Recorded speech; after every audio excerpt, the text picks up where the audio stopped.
Assalamualaikum warahmatullahi wabarakatuh. Hai adik-adik, jumpa lagi dengan kakak Kak Velia. Nah, pada video kali ini kita akan membahas materi kimia tentang titrasi asam basa. Nah, materi ini itu adalah lanjutan dari materi asam basa kita sebelumnya. Sekarang kita lihat dulu apa pengertian dari titrasi asam basa tersebut. Titrasi itu adalah merupakan suatu teknik analisis untuk menentukan konsentrasi suatu larutan asam atau basa. Jadi, dengan menggunakan proses titrasi ini, itu kita bisa menentukan berapa konsentrasi suatu larutan asam atau basa. Nah, nanti bagaimana proses penentuannya kita pelajari selanjutnya. Oke, nah prinsip dari titrasi asam basa itu berdasarkan pada reaksi netralisasi. Ingat ya, kemarin reaksi netralisasi itu adalah reaksi asam ditambah basa akan menghasilkan garam dan air. Nah, sekarang kita lihat bagaimana penggambaran proses titrasi asam basa tersebut. Kira-kira penggambarannya seperti ini. Ini adalah alat-alat yang kita butuhkan apabila kita melakukan titrasi asam basa. Nah, adik-adik masih ingat ya? Ini apa namanya? Statif ya, statif dan klem. Nah, klem ini berfungsi sebagai penyanggah dari buretnya. Tabung yang panjang ini, yang ada kerannya ini, itu namanya buret. Buret ini fungsinya sebagai wadah dari titran atau larutan standar. Contohnya di sini larutan standarnya misalnya adalah NaOH. Kemudian gelas yang dibawa adalah gelas Erlenmeyer. Nah, gelas Erlenmeyer ini itu berisi titrat. Nah, misalnya di sini HCl, titrat itu apa? Titrat itu adalah larutan yang akan kita cari konsentrasinya. Kemudian dalam proses titrasi itu nanti titrat ini kita tambahkan indikator. Tujuannya apa? Supaya nanti kita bisa mengetahui kapan titik akhir titrasi. Oke, nah sebelum kakak jelaskan bagaimana proses titrasi ini kita lakukan, kita bahas dulu beberapa istilah penting dalam titrasi asam basa. Oke, pertama ada yang namanya larutan standar atau titran. Apa itu larutan standar atau titran? Titran itu adalah larutan yang konsentrasinya sudah diketahui. Nah, jadi kalau dia sebagai titran yang sudah diketahui konsentrasinya, dia diletakkan di dalam buret. Nah, ini dia. Berarti titran itu letaknya di dalam buret. Kemudian, istilah yang kedua, ada yang namanya titrat. Ingat, kalau tadi titran, sekarang titrat. Titrat itu adalah larutan yang akan dicari konsentrasinya. Letaknya di dalam Erlenmeyer. Berarti ini dia. Berarti dia belum diketahui konsentrasinya. Ini akan kita cari berapa konsentrasinya. Kemudian ada namanya titik ekivalen. Nah, apa itu titik ekivalen? Titik ekivalen itu terjadi apabila mol asam itu sama dengan mol basa. Atau istilah lainnya saat asam dan basanya tepat habis bereaksi. Jadi saat dia tepat habis bereaksi, asam dan basanya itu sama molnya, maka dikatakan itu adalah keadaan pada saat titik ekivalen. Kemudian ada yang namanya titik akhir titrasi. Apa itu titik akhir titrasi? Nah, pada kondisi ini, kita harus menghentikan proses titrasi. Dari mana kita tahu dia sudah tercapai titik akhirnya? Saat indikator berubah warna. Jadi, titik akhir titrasi itu ditandai oleh perubahan warna pada indikator. Nah, gimana proses titrasi ini sebenarnya terjadi?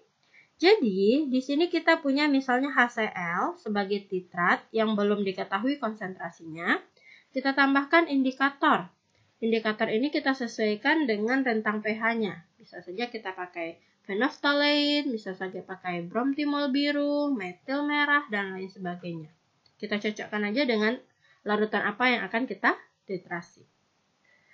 Oke, berarti di sini kita punya titratnya HCl misalnya, kita anggap aja indikatornya adalah PP, phenolphthalein.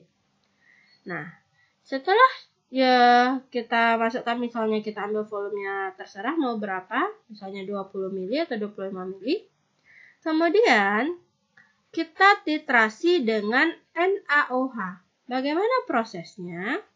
Nah, prosesnya larutan NaOH yang berada di burat ini kita putar kerannya sedikit, berarti nanti larutan NaOH-nya itu jatuh tetes demi tetes ke dalam titratnya. Nah, ingat ya, harus tetes demi tetes, nggak boleh kita buka secara besar. Karena nanti itu akan sulit untuk menentukan kapan titik akhir titrasinya. Jadi, sambil nanti kerannya kita buka agar NaOH-nya itu menetes demi tetes ke dalam titrat. Nah, yang gelas NaOH-nya itu terus kita goyang-goyangkan. Tujuannya apa? Supaya nanti dia bercampur ya antara NaOH dengan zat yang ada di dalam NaOH. Nah, nanti saat terjadi perubahan warna indikator, misalnya di sini awalnya dia bening, kemudian tetes demi tetes NaOH-nya masuk, berubah warnanya jadi pink. Nah, saat itulah proses titrasi kita harus dihentikan. Kenapa?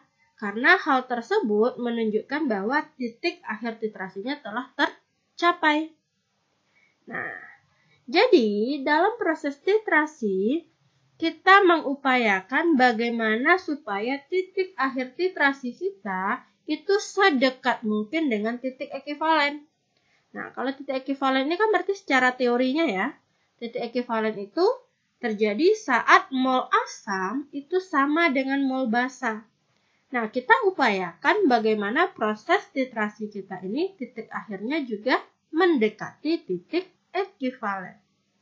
Nah, oleh karena itu biasanya titrasi itu tidak dilakukan 1 kali, minimal itu dilakukan 3 kali.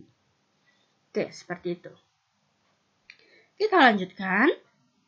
Nah, bagaimana rumus untuk menentukan konsentrasi suatu larutan asam atau basa melalui proses titrasi? Nah, rumusnya itu adalah MA dikali VA dikali A sama dengan MB dikali VB kali B. Ingat, A untuk asam, B untuk basa. Kita lihat keterangannya. MA itu adalah molaritas asam atau konsentrasi asam ya. Kemudian MB itu adalah molaritas basa atau konsentrasi basa. Kemudian ada VA dan VB. VA itu adalah volume asam, VB otomatis volume basa. Kemudian ada A dan B. A adalah valensi asam, kemudian B adalah valensi basa. Ingat, valensi itu kalau asam adalah jumlah ion H+-nya. Kalau valensi basa berarti jumlah ion OH-. Oke, berikan satu contoh soal, misalnya seperti ini. Sebanyak 20 mili asam sulfat dititrasi dengan NaOH 0,1 molar. Dan ternyata pada akhir titrasi diperlukan volume NaOH sebesar 20 mili. Berapakah molaritas asam sulfat tersebut? Oke, berarti di sini ada titrasi asam sulfat dengan NaOH. Berarti asam sulfat asam, NaOH basa. Kita buat dulu data yang diketahui. Asam sulfat itu rumusnya H2SO4. Oke, berarti kalau kita mau cari valensinya berapa? 2 ya, karena indeks H-nya di sini 2. Oke. Terus VA-nya itu sebesar 20 ml. Nih. Kemudian diketahui molaritas basanya 0,1 molar. Berarti MB-nya 0,1 molar. Dan VB-nya 20 mili. Yang ditanya berapa molaritas asam sulfat, berarti MA-nya. Ditanya MA. Oke, tinggal kita masuk rumus. Berarti rumusnya MA kali VA kali A sama dengan MB dikali VB kali B. Kita masukkan data yang diketahui. MA itu berarti yang ditanya. Masukkan data yang lain. Berarti MA kali VA-nya sebesar 20 mili, A-nya itu 2. Karena valensi dari asam sulfat itu adalah 2. Kemudian MB-nya 0,1 molar, VB-nya 20 mili, B-nya NaOH itu valensi basanya 1 atau indeks OH-nya 1. Berarti selesaikan ini ada 20 mili berarti bisa kita coret. Maka tersisa MA sama dengan 0,1 kali 1, 0,1 bagi 2. Dapatlah 0,05 molar. Jadi, molaritas asam sulfat yang kita titrasi tadi, ternyata molaritasnya adalah 0,05 molar. Nah, seperti itu cara mencarinya. Oke, bisa ya? Kita lanjutkan. Ini contoh soal yang pertama. Kita lihat contoh yang kedua. Misalnya, berikut ini data titrasi larutan CH3COOH dengan larutan BaOH 2 kali 0,1 molar. Oke, ini ada datanya. Kemudian yang ditanya berapa konsentrasi larutan CH3COOH. Oke, ini berarti ada datanya 3 kali percobaan. Maka volume BaOH 2 kalinya yang kita pakai nanti adalah volume rata-rata. Karena di sini volumenya beda-beda kan. Jadi kita rata-ratakan nanti terlebih dahulu. Oke, kita lihat dulu data yang diketahui soal. Pertama ada CH3COOH. Itu berarti valensi H+-nya ada 1. Kemudian volumenya itu yang dipakai 40 mili. Kemudian dia dititrasi dengan barium hidroksida. BaOH 2 kali 0,1 molar. Oke, BaOH 2 kali berarti B-nya sama dengan 2. Nah, molaritas basanya itu 0,1.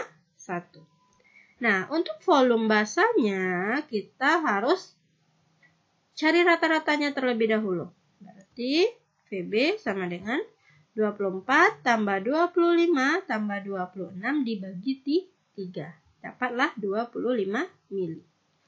Dan yang ditanyakan soal itu adalah berapakah konsentrasi dari CH3COOH, berarti MA-nya ya. Oke. Berarti kita tinggal masukkan rumus titrasinya. Jawab MA kali VA kali A sama dengan MB kali VB kali B. Masukkan data yang diketahui.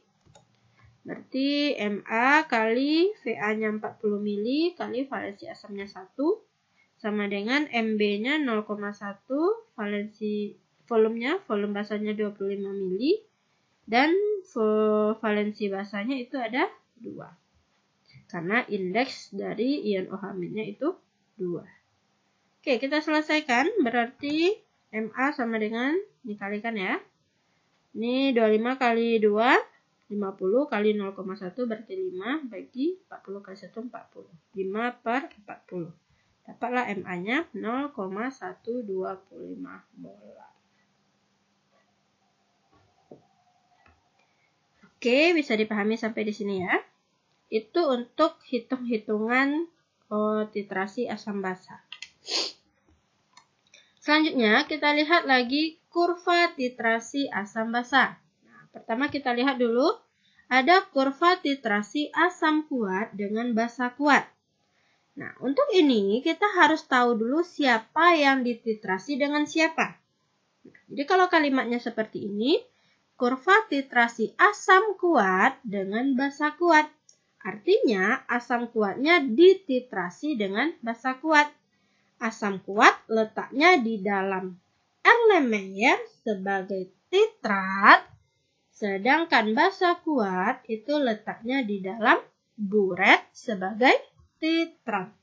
Nah, itu dia. Oke, kita lihat bentuk kurvanya. Bentuk kurvanya seperti ini. Nah, Yang perlu adik-adik perhatikan di sini, kan dia bilang kurva titrasi asam kuat dengan basa kuat. Berarti ini asam kuat, ini volume basanya. Jadi saat belum ditambahkan basa, itu dia anggaplah asam kuatnya pH-nya sangat rendah ya di sini. Berarti mulainya dari sini. Saat ditambahkan basa sedikit demi sedikit, mulailah dia naik pH-nya.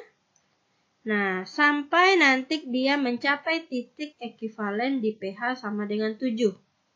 Kenapa demikian? Karena kita lihat yang bereaksi itu nanti asam kuat dengan basa kuat. Maka karena kuat sama lawan dengan kuat, maka dia netral. Nggak ada yang menang, nggak ada yang kalah. Berarti pH titik ekivalennya sama dengan 7. Nah, di sini yang perlu jadi perhatian, titik ekivalennya pH-nya sama dengan 7 atau netral. Kemudian, indikator yang biasa digunakan untuk titrasi asam kuat dengan basa kuat adalah phenolphthalein atau PP, di mana rentang trayek pH-nya itu adalah 8,3 sampai 10 dengan perubahan warnanya dari tak berwarna menjadi pink. Nah, seperti itu. Ini untuk kurva titrasi asam kuat dengan basa kuat. Nah, yang perlu adik-adik perhatikan untuk kurva, itu lihat dari mana mulainya. Berarti kalau mulainya dari bawah, berarti dia dari asam. Kemudian kalau titik ekivalennya 7, berarti dia kuat dengan kuat. Itu yang perlu diperhatikan. Nah, gimana nanti kalau dia kebalikan? Kurva titrasi basa kuat dengan asam kuat. Berarti ini tinggal dibalik aja. Kita lihat. Kurva titrasi basa kuat dengan asam kuat. Berarti basa kuatnya yang sebagai titrat sekarang, yang di dalam Erlenmeyer.